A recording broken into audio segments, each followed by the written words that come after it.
जिला कृषि अधिकारी जी श्रीमान कन्नौजिया जी, ज्ञानेन जी, बीडीओ साहब, रावत जी, गांधी जी के नाम से विख्यात हमारे बड़े भाई मौर्य जी, राजकुमार द्विवेदी जी, उपस्थित कृषक बंधु, माताओं बहनों, मैं आनंद मिश्रा, जैसा कि ज्ञानेन जी ने बताया, यही ग्राम कचनावा में आपके विकास खंड का रहने वाला हूँ और यहीं डी से पढ़ के मैं निकला था नौकरी की तलाश में।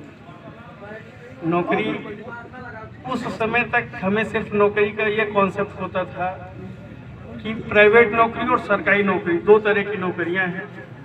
सरकारी नौकरी में लोग अफसर बन जाते हैं, प्राइवेट नौकरी में हम लोग जाके कुछ काम करते हैं और बगल में सेठ जी बैठे रहते हैं, उनको गल्ले पे बैठे रहते हैं, सामान बेच के पैसा देते हैं। बहुत ही पिछड़ा गांव था हमारा, अब तो काफ़ी अच्छा हुआ है कचनावा। वहाँ से निकल के जब गए, हम पहली अपनी कंपनी को देखा जिसमें हमारा इंटरव्यू था, तो उस दिन तक मेरे मन में सिर्फ यही विचार आया कि मुझे इस कंपनी में किसी भी तरह की चाहे छोटी से छोटी नौकरी मिल जाए, लेकिन मिल जाए। दोस्तों, नौकरी मिल गई, इंटरव्यू बहुत अच्छा रहा और आप सबका और डी ब्लॉक का प्यार था। सबसे पहले नौकरी उत्तर प्रदेश में नोएडा में, नोएडा के बाद राजस्थान में, राजस्थान के बाद हरियाणा में, हरियाणा के बाद पंजाब में, एक ही कंपनी थी। लास्ट में पटना बिहार। वहाँ से जब भी हम अपने गांव आते थे यहाँ कचनावा, तो लगभग 2-1 लोग सरकारी नौकरी में होंगे, बाकी सब किसान हैं हमारे यहाँ। तो जो भी चाचा दादा माता बहनें लगती थी, उनसे जब भी हमारी बात होती थी कि खेती के क्या हाल है, धान कैसा है आपका, तो बताते थे कि नहीं अब की सूखा पड़ा है, अब की ये रोग लग गया है, अब की ये हो गया है। खैर कोई बात नहीं, लौट जाते थे क्योंकि हम उनके लिए कुछ कर नहीं सकते थे, हम इस पोजीशन में नहीं थे। फिर कभी लौट के आए, फिर पूछे क्या हुआ, कहे अब की तो गेहूं का मामा ही है, गेहूं बहुत ज़्यादा है, बहुत तकलीफ है, फसल बराबर नहीं होती थी। ये बातें मेरे मन को किसी न किसी तरह से झंझोड़ती थी।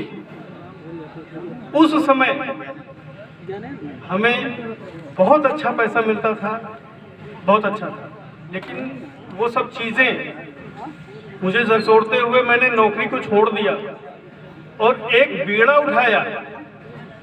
जो किसान और नौजवान, मैं दोनों के लिए कहना चाहता हूँ, इस तरह की परेशानी में है, उन्हें प्रॉपर गाइडेंस की ज़रूरत है, उनकी आमदनी को बढ़ाने की ज़रूरत है।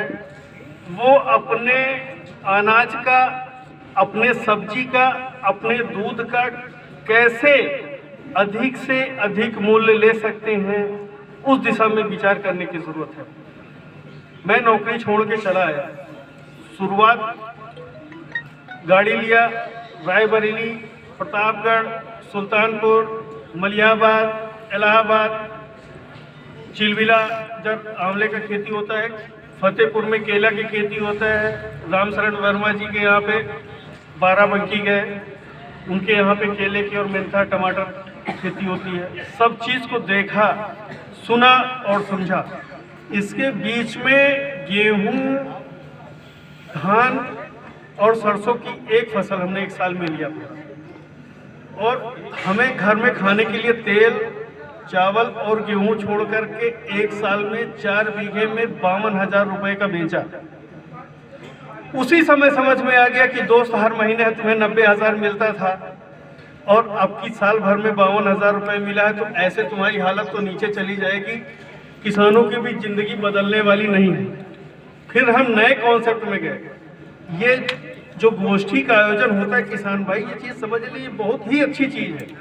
इससे आपको बहुत कुछ सीखने और समझने को मिल जाता है।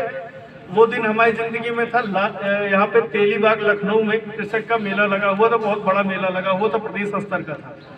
उस मेले में तरह तरह के ऐसे ही स्टॉल जैसे इधर हमारे लगे हुए किसान भाइयों के विभागों के लगे हुए हैं, उसी तरह के लगे हुए थे। वहाँ पे पौध बेचने वाले से लेकर के मशीनरी बेचने वाले तक हर तरह के लोग थे, उनसे बात हुई हमने और यही ग्राम कचनावा में हमने नींबू की बागवानी की शुरुआत की। जैसा कि कोई नई चीज़ करता है, अपने यहाँ वो चीज़ नहीं थी तो हमसे तो खैर नहीं पूछते थे, लेकिन